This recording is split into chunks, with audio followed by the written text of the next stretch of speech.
Bentrokan di Cajamarka.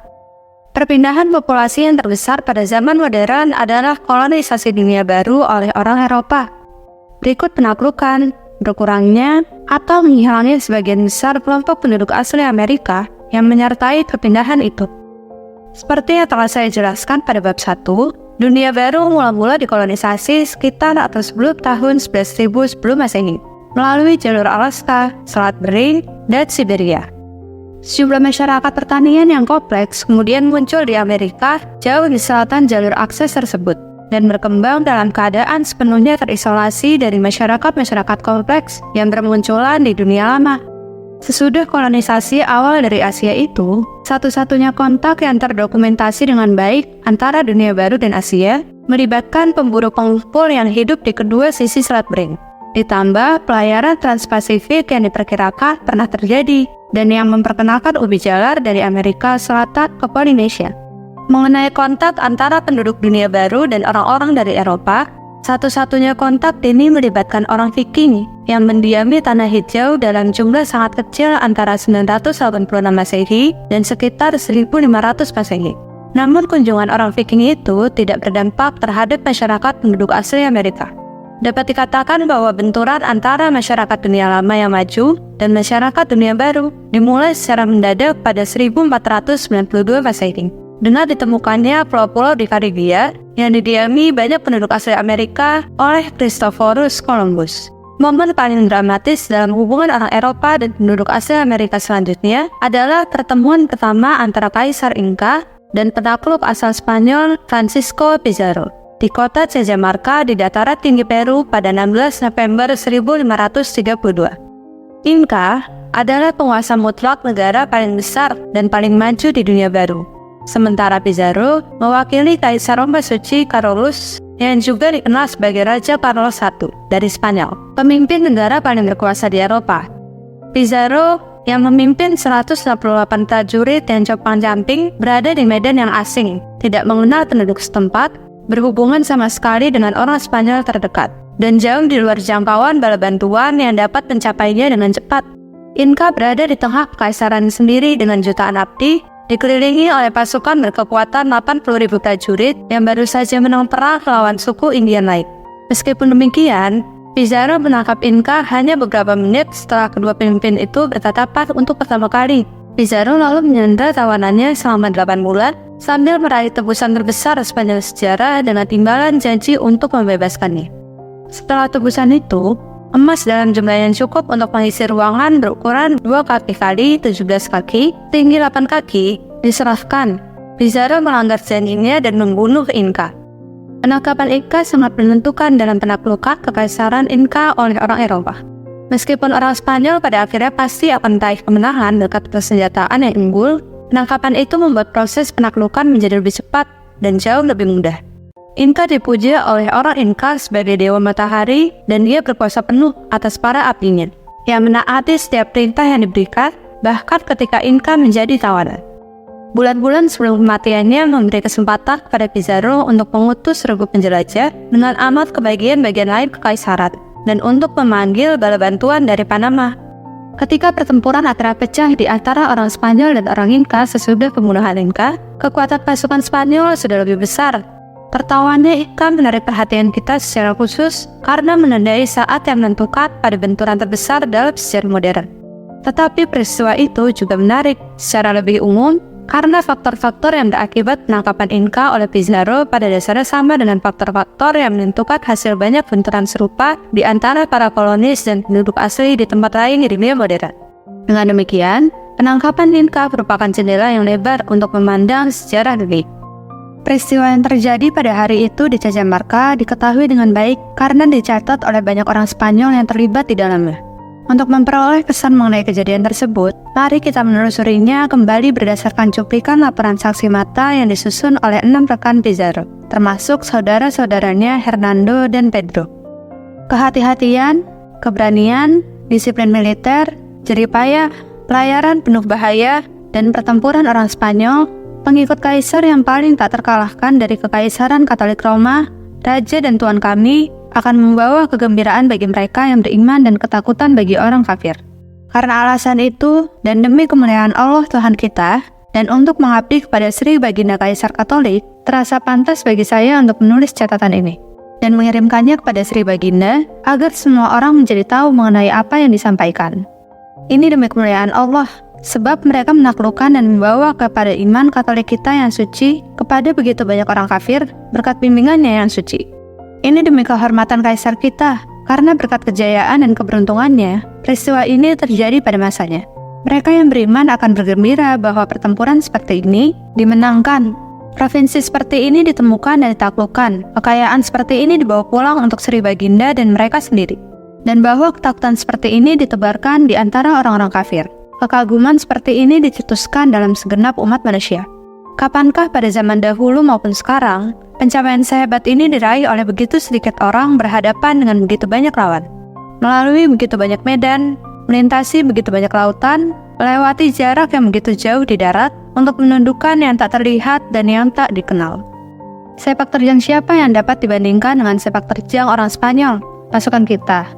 Meskipun berjumlah sedikit, tidak pernah lebih dari 200 atau 300 orang, dan terkadang hanya 100 atau bahkan lebih sedikit lagi. Pada masa kita telah menundukkan lebih banyak wilayah daripada yang pernah dikenal sebelumnya, atau lebih banyak daripada yang dimiliki oleh semua pangeran, yang beriman maupun yang kafir. Saya hanya menuliskan, sekarang ini apa yang terjadi selama penaklukan, dan saya tidak akan menulis banyak untuk menghindari tutur kata yang menjemukan. Gubernur Pizarro bermaksud mendapatkan keterangan dari beberapa orang Indian yang datang dari Cajamarca. Jadi dia memerintahkan penyiksaan terhadap mereka. Mereka mengaku bahwa mereka mendengar bahwa Inka menunggu sang gubernur di Cajamarca. Sang gubernur lalu memerintahkan kami bergerak maju. Pada waktu mencapai jalan masuk ke Cajamarca, kami melihat perkemahan Inka pada jarak beberapa mil, di kaki pegunungan. Perkemahan orang Indian itu terlihat seperti kota yang sangat indah. Mereka punya begitu banyak tenda sehingga kami pun tercekam. Sampai saat itu, kami belum pernah melihat pemandangan seperti itu di Hindia. Pasukan kami dilanda ketakutan dan kegelisahan, tetapi kami tidak dapat memperlihatkan rasa takut atau berbalik arah. Karena andai orang-orang Indian mengetahui sedikit saja kelemahan di pihak kami, orang-orang Indian yang kami bawa sebagai pandu pun akan membunuh kami. Karena itu, kami tunjukkan sikap gagah berani, dan setelah mengamati kota dan tenda-tenda dengan seksama, kami turun ke lembah dan memasuki Cajamarca. Kami terus berunding di antara kami sendiri mengenai apa yang harus dilakukan. Kami semua dicekram ketakutan, karena jumlah kami begitu sedikit dan kami telah menerobos begitu jauh ke suatu negeri di mana kami tidak bisa mengharapkan bala bantuan. Kami semua bertemu dengan sang gubernur untuk membahas apa yang harus kami lakukan pada keesokan hari. Hanya sedikit di antara kami yang tidur malam itu, dan kami berjaga di alun-alun Cajamarca sambil mengamati semua api unggun pasukan Indian. Pemandangan itu sungguh menakutkan. Sebagian besar api unggun berada di lereng bukit dan begitu rapat sehingga menyerupai langit yang bertaburan bintang. Malam itu tidak ada perbedaan di antara mereka yang berkedudukan tinggi maupun rendah, atau antara prajurit pejalan kaki dan penunggang kuda. Setiap orang melaksanakan tugas jaga dengan senjata lengkap, begitu pula dengan sang gubernur yang berkeliling untuk menyemangati anak buahnya. Saudara sang gubernur, Hernando Pizarro, menaksir jumlah prajurit Indian sekitar 40.000 orang. Tetapi dia berbohong untuk mengangkat semangat kami karena sesungguhnya ada lebih daripada 80.000 orang Indian. Keesokan pagi utusan Inka tiba dan sang gubernur berkata kepadanya, "Beritahu tuanmu bahwa dia dipersilakan datang kapanpun dan dengan cara apapun, dan bahwa bagaimanapun saya akan menyambutnya sebagai kawan dan saudara. Saya berdoa agar dia datang cepat, karena saya ingin bertemu dengannya. Dia akan diterima dengan baik dan terhormat." Sang gubernur menyembunyikan pasukannya di sekeliling alun-alun Cajamarca. Pasukan kavalerinya dibagi dua, dengan satu bagian dipimpin oleh saudaranya Hernando Pizarro dan yang satu lagi oleh Hernando de Soto. Dengan cara serupa dia membagi pasukan infanterinya, dan satu bagian dipimpin sendiri olehnya dan satu lagi oleh saudaranya, Juan Pizarro. Secara bersamaan dia memerintahkan Pedro de Candia beserta 2 atau 3 prajurit infanteri lain untuk membawa trompet ke benteng kecil di lapangan dan bertahan di sana dengan satu meriam kecil. Pada waktu semua orang Indian berikut Inka telah memasuki alun-alun, sang gubernur akan memberi aba-aba kepada Candia dan anak buahnya yang selanjutnya harus menembakkan meriam dan menyembunyikan trompet. Dan bersamaan bunyi trompet pasukan kavaleri harus keluar dari tempat persembunyian dan menyerbu ke alun-alun. Pada siang hari, Inka mulai mengumpulkan orang-orangnya dan mendekat. Tidak lama kemudian, kami melihat seluruh dataran dipenuhi rombongan orang Indian yang bergerak dengan sekali-sekali berhenti untuk menunggu lebih banyak lagi orang Indian yang keluar dari perkemahan di belakang mereka. Sampai sore hari, mereka terus menyusun barisan dalam kelompok-kelompok terpisah. Kelompok terdepan kini sudah dekat dengan perkemahan kami, dan pasukan tambahan masih saja mengalir dari perkemahan orang Indian. Di depan Inka, ada 2.000 orang Indian yang menyapu jalan di hadapannya, dan mereka diikuti oleh barisan prajurit yang setengahnya berjalan di lapangan di satu sisinya dan setengah lagi di sisi seberangnya. Di depan ada satu barisan orang Indian yang memakai baju dengan warna berbeda-beda, bagaikan papan catur. Mereka maju, memungut jerami yang tergeletak di bawah, dan menyapu jalan. Setelah itu menyusul 3 barisan dengan baju berlainan, yang menari dan menyanyi. Selanjutnya datang sejumlah orang dengan baju tempur, lempengan logam besar, serta mahkota emas dan perak. Begitu melimpahnya benda emas dan perak yang mereka bawa, sehingga sungguh memukau untuk melihat betapa semuanya berkilauan dalam cahaya matahari. Di antara mereka terlihat sosok Inka di atas tandu yang indah, dengan ujung-ujung kayu pemanggul yang berlapis perak. Dia dipanggul oleh 80 bangsawan yang menggunakan seragam biru yang sangat mewah. Inka sendiri berpakaian sangat mewah, dengan mahkota di atas kepala dan kalung zamrud melingkar di lehernya. Dia duduk di atas bangku kecil dengan bantalan pelana yang mewah pada tandunya. Tandu itu diberi bulu nuri berwarna-warni pada tepinya dan dihiasi lempengan emas dan perak. Di belakang Inka menyusul 2 tandu dan 2 buayan yang membawa beberapa petinggi dan beberapa barisan orang Indian bermahkota emas dan perak. Semua orang Indian mulai memasuki alun-alun diiringi lagu kebesaran dan memenuhi setiap sudut alun-alun. Sementara itu, semua orang Spanyol kami menanti dalam keadaan siaga, tersembunyi di satu pekarangan tertutup, diliputi ketakutan. Banyak di antara kami yang terkencing-kencing tanpa menyadarinya, karena besarnya kengerian yang menghinggapi kami. Gubernur Pizarro mengutus Bruder Vicente de Valverde untuk berbicara dengan Inka, dan untuk menuntut agar Inka atas nama Tuhan dan Raja Spanyol menyatakan tunduk kepada hukum Tuhan kami Yesus Kristus dan mengabdi kepada Sri Baginda Raja Spanyol.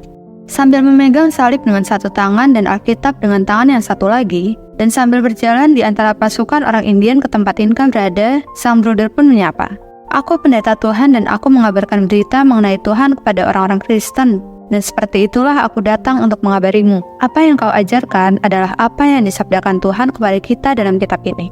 Karena itu, demi Tuhan dan demi orang-orang Kristen, aku memohon kepadamu untuk menjadi kawan mereka, karena begitulah kehendak Tuhan, dan ini pun demi kebaikanmu." Inka minta diberi kitab itu, agar dia dapat mengamatinya. Dan sang bruder menyerahkannya dalam keadaan tertutup. Inka tidak tahu cara membuka kitab, dan sang bruder mengulurkan tangan untuk membukakannya. Ketika Inka dengan kemarahan yang amat sangat memukul tangan sang bruder karena tidak menginginkan kitab itu dibukakan untuknya. Kemudian dia membukanya sendiri, dan tanpa merasa takjub melihat huruf dan kertas di hadapannya, melemparnya 5 atau 6 langkah ke depan dengan wajah merah padam. Sang bruder kembali kepada Pizarro dan berseru, "Keluarlah wahai orang Kristen, seranglah anjing-anjing musuh ini yang menolak berita mengenai Tuhan. Orang zalim ini mencampakkan kitab suciku. Tidakkah kalian melihat apa yang terjadi? Untuk apa tetap sopan dan menunduk di hadapan anjing yang congkak ini? Kalau tempat ini penuh orang Indian, hukumlah dia. Aku menyatakan kalian tak berdosa bila melakukannya."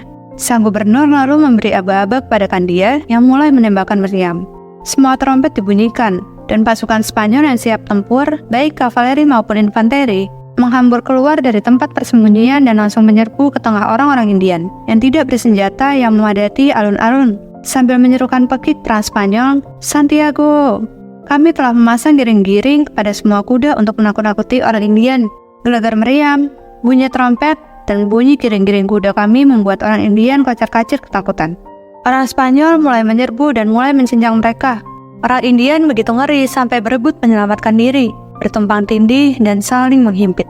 Karena mereka tidak bersenjata, mereka diserang tanpa adanya bahaya bagi orang-orang Kristen. Pasukan kavaleri menerjang mereka, membunuh dan melukai, dan terus mengejar. Serangan infanteri begitu dahsyat terhadap mereka yang masih bertahan, sehingga dalam waktu singkat orang-orang itu pun mati di ujung pedang. Sang gubernur sendiri menghunus pedang dan belati, menembus kerumunan orang India bersama orang-orang Spanyol yang menyertai, dan dengan gagah berani menerobos sampai ke tandu Inka. Tanpa kenal takut, dia menyambar lengan kiri Inka dan berseru, "Santiago!" Namun dia tidak berhasil menarik Inka dari tandunya, karena tandu itu diangkat tinggi-tinggi. Meskipun kami membunuh orang-orang Indian yang memanggul tandu, tempat mereka segera diisi oleh orang lain, dan karena itu kami menghabiskan banyak waktu untuk merobohkan dan membunuh orang-orang Indian. Akhirnya 7 atau 8 orang Spanyol di atas kuda memacu kuda masing-masing, mendesak tandu itu dari satu sisi dan menggulingkannya dengan susah payah. Dengan cara itulah Inka tertangkap, dan sang gubernur membawa Inka ke tempat dia bermalam. Orang-orang Indian yang memanggul tandunya dan mereka yang mengawal Inka tidak pernah meninggalkannya. Mereka tewas di sekelilingnya.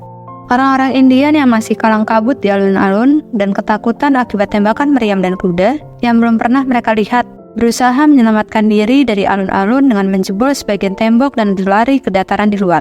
Kavaleri kami melompati tembok yang roboh dan memburu mereka sambil berseru, "Kejar orang-orang berbaju bagus, jangan sampai ada yang lolos. Bunuh mereka dengan tombak." Semua prajurit Indian lain yang dibawa oleh Inka berada 1 mil dari Cajamarca, dalam keadaan siap tempur, namun tak satu pun yang bergerak. Dan selama bentrokan tak satu pun orang Indian mengangkat senjata melawan orang Spanyol. Ketika skuadron-skuadron orang Indian yang menunggu di dataran di luar kota melihat orang-orang lainnya berlari tunggang-langgang sambil menjerit-jerit, mereka pun menjadi panik dan melarikan diri. Pemandangannya sungguh menakjubkan, sebab seluruh lembah sejauh 15-20 mil sepenuhnya dipadati orang Indian. Malam telah tiba, dan pasukan kavaleri masih terus menombak orang-orang Indian di luar ketika kami mendengar suara trompet memanggil kami untuk berkumpul di perkemahan. Andai malam tidak tiba, hanya segelintir di antara 40.000 orang Indian itu yang akan selamat. 6 atau 70.000 orang Indian tergeletak tak bernyawa, dan lebih banyak lagi kehilangan lengan atau mengalami luka lain. Inka sendiri mengakui bahwa kami membunuh 7.000 anak buahnya dalam pertempuran itu. Lagi-lagi penumpang salah satu tandu yang terbunuh adalah menterinya, bangsawan penguasa Kinka, yang sangat disayanginya. Semua orang Indian yang memanggul tandu Inka rupanya petinggi atau penasihat. Semuanya gugur, sama halnya dengan orang-orang Indian yang memanggul tandu dan buayan lainnya. Bangsawan penguasa Cajamarca juga gugur, begitu pula orang-orang lain, tapi jumlah mereka begitu banyak sehingga tak dapat dihitung. Sebab semua orang yang menyertai Inka, termasuk pembesar. Betul-betul luar biasa melihat penguasa sehebat itu tertangkap dalam waktu yang begitu singkat. Padahal dia datang dengan pasukan yang begitu besar. Sesungguhnya ini terjadi bukan karena daya kami sendiri. Mengingat jumlah kami yang begitu sedikit, ini adalah karena rahmat Tuhan yang begitu besar. Jubah Inka terkoyak-koyak ketika orang-orang Spanyol menyeretnya dari tandu. Sang gubernur memerintahkan agar dibawakan baju untuknya. Dan ketika Inka selesai berpakaian, sang gubernur memerintahkan Inka untuk duduk di dekatnya. Lalu meredakan kemarahan dan kegelisahannya karena mendapatkan dirinya jatuh begitu cepat dari kedudukannya yang sangat tinggi. Sang gubernur berkata kepada Inka, "Janganlah merasa terhina bahwa engkau dikalahkan dan ditawan. Sebab bersama orang-orang Kristen yang datang bersamaku, meskipun jumlah mereka begitu sedikit, aku telah menaklukkan kerajaan yang lebih besar dibandingkan kerajaanmu. Dan aku telah mengalahkan penguasa yang lebih hebat dibandingkan dirimu. Dan mereka semua tunduk kepada kekuasaan sang kaisar, raja Spanyol dan seantero dunia. Pada siapa aku mengabdi? Kami datang untuk menaklukkan negeri ini atas perintahnya, agar semua orang tahu mengenai Tuhan dan iman Katolik yang suci. Dan karena maksud baik kami ini, Tuhan Sang Pencipta langit dan bumi dan seluruh isinya mengizinkannya. Engkau mengenalnya dan meninggalkan kehidupanmu yang seperti binatang dan kejam ini. Karena alasan itulah kami, yang begitu sedikit jumlahnya, menundukkan yang begitu banyak. Jika engkau telah menyadari hidupmu yang sesat, engkau akan paham bahwa kami berbuat baik padamu dengan datang ke negerimu atas perintah Sri Baginda Raja Spanyol. Tuhan kami mengizinkan bahwa keangkuhan diruntuhkan dan tak satu orang Indian pun dapat menyinggung orang Kristen.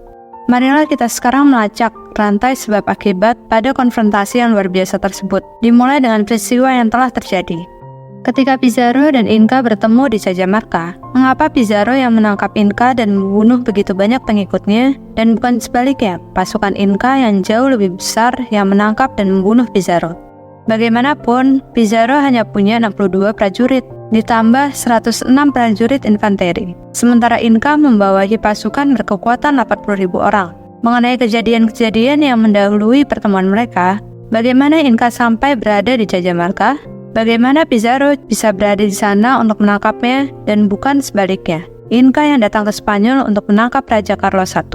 Mengapa Inka sampai masuk ke dalam perangkap yang, jika dilihat dalam kilas balik, seharusnya dapat terbaca dengan mudah?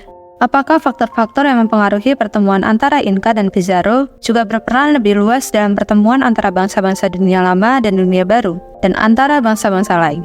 Mengapa Pizarro yang menangkap Inka? Kelebihan Pizarro di bidang militer terletak pada pedang baja dan persenjataan lain, zirah baja, bedil, dan kuda yang dimiliki orang Spanyol.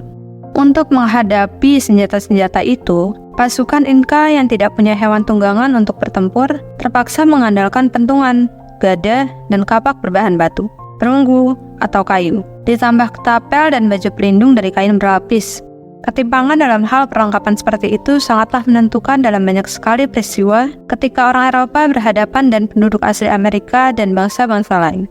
Penduduk asli Amerika yang mampu menghalau penaklukan Eropa selama berabad-abad adalah suku-suku yang memperkecil ketimpangan militer tadi dengan mendapatkan dan menguasai kuda serta bedil. Bagi orang kulit putih Amerika pada umumnya, kata Indian membangkitkan gambaran mengenai orang Indian, penghuni padang rumput yang duduk di atas kuda sambil mengacungkan senapan. Seperti para pejuang Sioux yang pada 1876 membinasakan Batalion Angkatan Darat Amerika Serikat di bawah komando Jenderal George Custer pada pertempuran Little Big Horn yang terkenal. Kita cenderung lupa bahwa kuda dan senapan semula tidak dikenal penduduk asli Amerika, baik kuda maupun senapan dibawa oleh orang Eropa, dan selanjutnya mengubah suku-suku Indian yang berhasil mendapatkannya. Dengan menguasai kuda dan senapan, suku Indian penghuni padang rumput Amerika Utara, suku Araucania di Chile Selatan, dan suku Indian penghuni Pampa di Argentina mampu bertahan lebih lama terhadap serbuan orang kulit putih daripada semua suku asli Amerika lainnya. Dan baru takluk setelah pemerintah-pemerintah orang kulit putih melancarkan operasi tentara besar-besaran pada 1870-an dan 1880-an. Kini kita sukar membayangkan ketidakseimbangan jumlah pasukan yang berhasil diatasi pihak Spanyol berkat keunggulan mereka dalam hal perlengkapan militer. Pada pertempuran Cajamarca yang dikisahkan di atas, 168 orang Spanyol menghancurkan pasukan pribumi Amerika 500 kali lebih besar dan membunuh ribuan prajurit musuh tanpa kehilangan satu orang pun.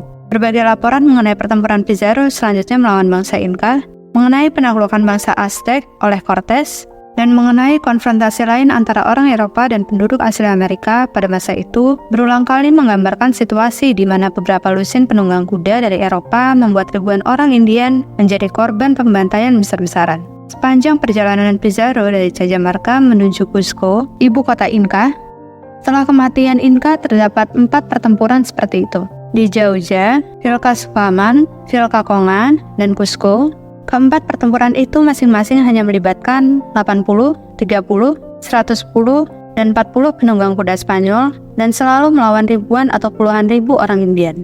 Semua kemenangan Spanyol itu mustahil disebabkan semata-mata oleh bantuan sekutu dari kalangan penduduk asli. Oleh kejutan psikologis terkait dengan senjata dan kuda pasukan Spanyol, atau seperti yang sering disinggung oleh keyakinan orang Inca bahwa orang-orang Spanyol merupakan penjelmaan Dewa Viracosca yang telah kembali. Keberhasilan awal yang dicapai oleh Pizarro maupun Cortés memang menarik sekutu dari kalangan penduduk asli. Namun, banyak di antara mereka tak akan menjadi sekutu seandainya kemenangan besar diraih orang Spanyol tanpa bantuan tidak sudah lebih dahulu meyakinkan mereka bahwa perlawanan sia-sia belaka dan bahwa mereka sebaiknya mendukung pihak yang paling berpeluang untuk percaya. Kehadiran kuda, senjata baja, dan bedil di Cajamarca tak pelak memang mengagetkan orang Inca. Tetapi berbagai pertempuran sesudah Cajamarca ditandai oleh perlawanan sengit pasukan Inca yang sudah pernah melihat senjata dan kuda orang Spanyol. Dalam kurun waktu 6 tahun setelah konfrontasi pertama, bangsa Inca melancarkan 2 pemberontakan habis-habisan yang berskala besar dan dipersiapkan dengan matang melawan orang Spanyol. Semua upaya itu gagal akibat keunggulan orang Spanyol di bidang persenjataan. Mulai 1700-an, bedil telah menggantikan pedang sebagai senjata utama sehingga menguntungkan pihak penyerang dari Eropa ketika berhadapan dengan penduduk asli Amerika maupun bangsa pribumi lainnya. Sebagai contoh, pada 1808, seorang pelaut Inggris bernama Charles Savage yang membawa senapan dan memiliki bidikan yang akurat tiba di Kepulauan Fiji. Sesuai dengan namanya, dia berhasil menggoyahkan keseimbangan kekuasaan di Fiji seorang diri. Suatu ketika dia mendayung perahunya menuju desa Fiji bernama Kasavu, berhenti dalam jarak tembak pistol dari pagar desa, lalu menembaki penduduk desa yang tidak bersenjata. Korbannya begitu banyak, sehingga para penduduk yang selamat menumpuk mayat-mayat untuk berlindung di belakang tumpukan, dan sungai di samping desa menjadi merah karena bercampur darah. Contoh kedahsyatan bedil melawan penduduk asli tanpa bedil seperti itu tak terhitung banyaknya. Pada penaklukan bangsa Inca oleh orang Spanyol, bedil hanya berperan kecil. Bedil pada masa itu sukar diisi dan ditembakkan, dan Pizarro hanya membawa selusin saja. Senapan-senapan itu memang menimbulkan dampak psikologis yang besar ketika berhasil ditembakkan. Yang jauh lebih penting adalah pedang, tombak, dan belati baja milik orang Spanyol. Senjata-senjata kuat dan tajam yang membantai orang-orang Indian yang hanya mengenakan baju pelindung tipis. Baliknya, pentungan orang Indian, meskipun mampu menghantam dan melukai orang-orang Spanyol beserta kuda mereka, jarang berhasil menewaskan lawan. Baju tempur orang Spanyol yang terbuat dari baja atau jalinan rantai dan terutama helm mereka, yang juga terbuat dari baja, pada umumnya memberikan perlindungan yang cukup terhadap pentungan. Sementara baju pelindung orang Indian yang terbuat dari kain berlapis sama sekali tidak mampu menghalau senjata baja. Keuntungan luar biasa yang diperoleh orang Spanyol berkat kuda tombak. Keuntungan luar biasa yang diperoleh orang Spanyol berkat kuda tampak mencolok dalam laporan para saksi mata. Penunggang kuda dapat dengan mudah mengejar pengintai Indian sebelum dia sempat memperingatkan pasukan Indian yang berada di belakangnya, serta memburu dan membunuh setiap orang Indian yang berjalan kaki. Rasa kaget akibat serangan kuda, kelincahan kuda, kecepatan serangan kuda, serta kedudukan yang tinggi dan terlindung di atas kuda menyebabkan prajurit infanteri nyaris tak berdaya menghadapi prajurit berkuda di medan terbuka. Dampak pasukan berkuda tidak terbatas pada rasa ngeri yang ditimbulkan dalam diri prajurit yang untuk pertama kali berhadapan dengan pasukan berkuda. Ketika pemberontakan besar bangsa Inka berlangsung pada 1536, orang Inka telah mengetahui cara terbaik untuk menghadapi kavaleri, yaitu dengan menjebak dan membinasakan para penunggang kuda Spanyol di ngarai yang sempit. Akan tetapi orang Inka, seperti semua prajurit pejalan kaki lain, tidak pernah mampu mengalahkan kavaleri di medan terbuka. Saat Guizo Yupanqui, jenderal terbaik Kaisar Inka Manco, yang menggantikan Inka Atahualpa, mengepung orang Spanyol di Lima pada 1536 dan berusaha merebut kota itu. 2 skuadron kavaleri Spanyol menyerbu pasukan Indian yang jauh lebih besar di medan datar, membunuh Guizo dan semua komandannya pada serangan pertama, dan membuat pasukannya kocar-kacir. Serbuan kavaleri serupa menggulung pasukan terbaik Kaisar Manco sendiri ketika dia mengepung pihak Spanyol di Cusco. Berubahnya cara berperang karena kuda dimulai dengan domestikasi kuda sekitar 4000 sebelum Masehi di padang stepa di sebelah utara Laut Hitam.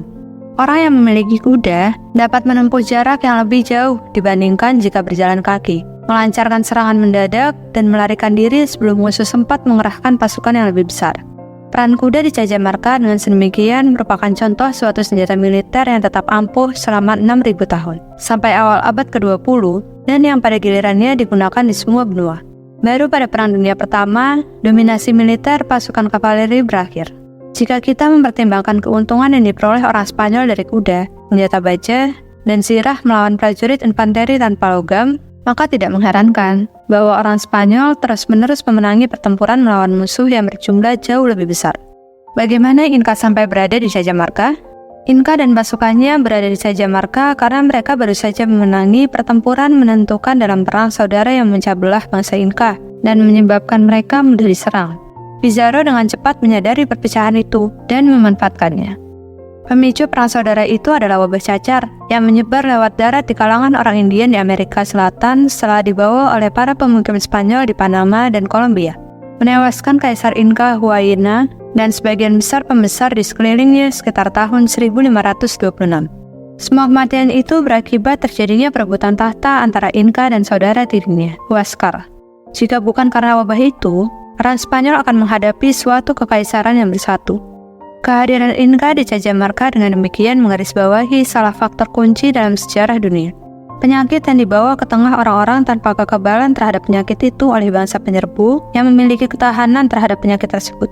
Penyakit yang dibawa ke tengah orang-orang tanpa kekebalan terhadap penyakit itu oleh bangsa penyerbu yang memiliki ketahanan terhadap penyakit tersebut. Cacar, campak, flu, tifus, sampar bubonik, dan penyakit-penyakit infeksi lainnya di Eropa memiliki peran menentukan dalam penaklukan oleh orang Eropa, yaitu dengan memakan banyak korban di antara bangsa-bangsa di benua lain. Sebagai contoh, suatu wabah cacar meluluhkan bangsa Aztec setelah gagalnya serangan pertama orang Spanyol pada 1520. Dan menewaskan Kaisar Aztec yang sempat menggantikan Montezuma untuk waktu yang singkat. Di seluruh benua Amerika, penyakit yang dibawa oleh orang Eropa menyebar dari suku ke suku, mendahului kedatangan orang Eropa sendiri, dan korbannya berjumlah 95% populasi pribumi Amerika pada masa pra-Columbus. Masyarakat pribumi Amerika Utara yang paling banyak anggotanya dan yang paling terorganisasi yaitu suku-suku di kawasan Mississippi. Lenyap dengan cara itu antara tahun 1492 dan akhir 1600-an.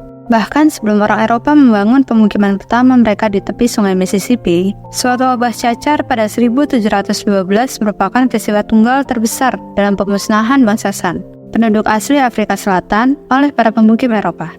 Tidak lama setelah didirikannya pemukiman Inggris di Sydney pada tahun 1788, wabah pertama dari serangkaian wabah yang membinasakan sebagian besar bangsa aborigin Australia pun terjadi.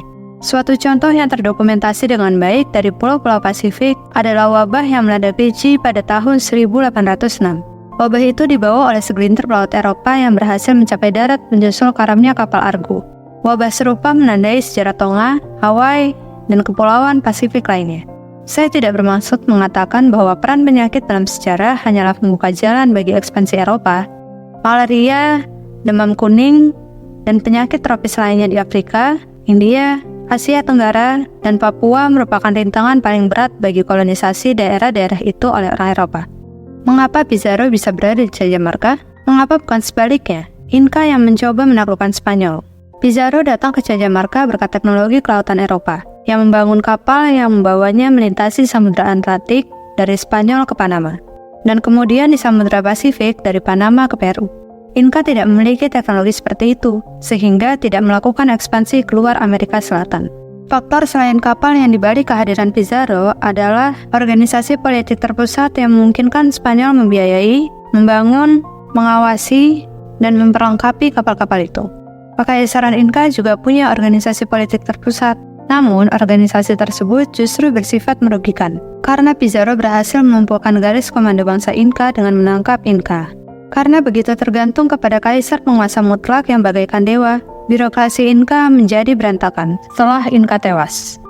Teknologi maritim dan organisasi politik berperan menentukan dalam ekspansi orang Eropa ke benua-benua lain, dan juga dalam ekspansi bangsa-bangsa lain. Satu faktor terkait yang membawa orang Spanyol ke Peru adalah tulisan. Spanyol memiliki tulisan, sementara Kekaisaran Inka tidak. Informasi dapat disebarkan jauh lebih luas, lebih akurat, dan lebih rinci secara tertulis dibandingkan dari mulut ke mulut. Informasi seperti itu yang kembali ke Spanyol dari pelayaran Columbus dan dari penaklukan Meksiko oleh Cortés menyebabkan orang Spanyol berbondong-bondong menuju ke dunia baru. Surat dan pamflet memberikan motivasi dan petunjuk arah yang diperlukan. Laporan mengenai petualangan Pizarro yang pertama diterbitkan oleh rekannya Kapten Cristobal de Mena, dicetak di Sevilla pada April 1534. Hanya 9 bulan setelah pembunuhan Inka. Laporan itu sangat laris, segera diterjemahkan ke dalam bahasa-bahasa Eropa lain dan memicu gelombang koloni Spanyol berikut untuk memperkuat cengkeraman Pizarro atas Peru. Mengapa Inka sampai masuk ke dalam perangkap? Dalam kilas balik, kita heran mengapa Inka masuk ke dalam perangkap Pizarro di Cajamarca. Orang-orang Spanyol yang menangkapnya pun heran akan keberhasilan mereka itu. Konsekuensi kemampuan baca tulis sangat besar dalam penjelasan mendasarnya. Penjelasan yang bersifat langsung adalah bahwa Inka memiliki sedikit sekali informasi mengenai orang Spanyol, serta mengenai kekuatan militer dan tujuan mereka. Informasi yang sedikit itu diperolehnya secara lisan. Sebagian besar dari seorang utusan yang sempat mengunjungi pasukan Pizarro selama 2 hari, ketika mereka menempuh perjalanan dari pesisir ke pedalaman. Utusan itu menyaksikan orang-orang Spanyol dalam keadaan kacau balau, lalu melaporkan kepada Inka bahwa mereka bukan tentara, dan bahwa dia dapat meringkus mereka semua seandainya diberi 200 orang Indian. Dapat dimengerti jika tak pernah terbayangkan oleh Inka bahwa orang Spanyol merupakan lawan tangguh yang akan menyerangnya tanpa provokasi. Di dunia baru, kemampuan baca tulis terbatas pada kelompok-kelompok kecil kaum elit, beberapa suku di Meksiko, dan di daerah-daerah tetangga jauh di sebelah utara Kekaisaran Inka. Meskipun penaklukan orang Spanyol terhadap Panama yang terletak hanya 600 mil dari batas utara wilayah Inka telah dimulai pada 1510. Orang Inka tampaknya tidak pernah mengetahui keberadaan orang Spanyol sampai Pizarro pertama kali mendarat di pesisir Peru pada 1527. Inka sepenuhnya tak tahu mengenai takluknya masyarakat Indian Amerika Tengah yang paling berkuasa dan penduduk paling banyak di tangan orang Spanyol. Bagi kita pada zaman sekarang, tindak tanduk Inka setelah dia tertawan sampai mengherankan dengan tindak tanduknya yang membuatnya tertangkap. Dia menawarkan tebusannya yang terkenal itu berdasarkan keyakinan naif bahwa setelah dibayar, orang Spanyol akan melepaskannya dan pergi. Dia tidak mungkin paham bahwa pasukan Pizarro merupakan ujung tombak suatu kekuatan yang bermaksud menduduki wilayahnya secara permanen, dan bukan sekedar melancarkan serangan yang berdiri sendiri. Inca bukan satu-satunya orang yang menjadi korban salah tafsir berakibat fatal. Setelah Inca tertangkap, saudara Francisco Pizarro, Hernando Pizarro, berhasil mengelabui jenderal andalan Inca, Calcuchima, yang membawahi pasukan besar, sehingga menyerahkan diri kepada orang Spanyol. Kekeliruan Calcuchima tersebut menandai titik balik dalam perlawanan Inca, suatu momen yang hampir sama penting dengan penangkapan Inca sendiri. Kaisar Aztec Montezuma melakukan kesalahan yang bahkan lebih besar lagi ketika dia menyangka Cortés sebagai dewa yang kembali ke bumi, dan mengizinkan Cortés bersama pasukannya yang kecil memasuki ibu kota Aztec. Alhasil, Cortés berhasil menawan Montezuma, lalu menaklukkan Tenochtitlan dan Kekaisaran Aztec. Kesalahan yang dilakukan oleh Inca, Calcuchima, Montezuma, dan tak terhitung banyaknya pemimpin pribumi Amerika lain yang dikelabui oleh orang Eropa dapat terjadi karena tidak ada satupun penduduk dunia baru yang pernah ke dunia lama, sehingga dengan sendirinya mereka tidak memiliki informasi spesifik mengenai orang Spanyol. Meskipun demikian, kita sulit menghindari kesimpulan bahwa Inca seharusnya lebih curiga kalau saja masyarakatnya sempat mengalami perilaku manusia yang lebih beragam. Pizarro pun tiba di Cajamarca tanpa informasi mengenai bangsa Inca selain apa yang diketahuinya dari interogasi terhadap orang Inca yang ditemuinya pada 1527 dan 1531. Namun, walaupun Pizarro sendiri buta huruf, dia berasal dari masyarakat yang memiliki budaya baca tulis. Dari buku-buku, orang Spanyol tahu tentang banyak peradaban sezaman yang berada jauh dari Eropa, dan juga tentang sejarah Eropa selama ribuan tahun. Pizarro secara eksplisit menyiapkan jebakannya untuk Inca berdasarkan strategi Cortés yang berhasil. Singkat kata, berkat kemampuan baca tulis orang Spanyol dapat mewarisi kumpulan pengetahuan yang luas mengenai perilaku manusia dan sejarah. Sebaliknya, Inca bukan saja tidak punya gambaran apapun tentang orang Spanyol, maupun pengalaman pribadi terkait dengan penyerang lain dari seberang lautan. Dia juga belum pernah mendengar atau membaca tentang ancaman serupa terhadap siapapun, dimanapun, dan kapanpun sepanjang sejarah. Kekayaan pengalaman itulah yang mendorong Pizarro untuk menjebak lawannya, dan Inca pun masuk ke dalam perangkap itu. Jadi, penangkapan Inca oleh Pizarro merupakan gambaran rangkaian faktor langsung yang berakibat penjajahan dunia baru oleh orang Eropa, dan bukan sebaliknya, Eropa dijajah oleh penduduk asli Amerika. Alasan langsung bagi keberhasilan Pizarro mencakup teknologi militer berbasis bedil, senjata baja, dan kuda, penyakit infeksi yang endemik di Eurasia, teknologi maritim Eropa, organisasi politik terpusat yang terdapat pada negara-negara Eropa, dan tulisan. Judul buku ini merujuk pada faktor-faktor langsung tersebut yang juga memungkinkan orang Eropa modern untuk menaklukkan bangsa-bangsa di benua lain. Jauh sebelum siapapun mulai memproduksi bedil dan baja, faktor-faktor serupa juga mendorong ekspansi bangsa-bangsa non-Eropa. Faktor-faktor serupa juga mendorong ekspansi bangsa-bangsa non-Eropa, seperti yang akan kita lihat pada bab-bab selanjutnya. Tetapi kita masih menghadapi pertanyaan mendasar, mengapa semua keuntungan langsung itu lebih banyak berada di pihak Eropa daripada di pihak dunia baru? Mengapa bukan bangsa Inca yang menciptakan bedil dan pedang baja, mendunggangi hewan segarang kuda, membawa penyakit yang tak dapat dilawan oleh kekebalan tubuh orang Eropa, mengembangkan kapal yang mampu mengarungi samudra, serta organisasi politik yang maju, dan memanfaatkan pengalaman yang terkandung dalam sejarah tertulis selama ribuan tahun? Semua hal di atas bukan lagi sebab akibat langsung seperti yang dibahas di dalam bab ini, melainkan merupakan sebab akibat mendasar yang akan mengisi dua bagian berikut buku ini.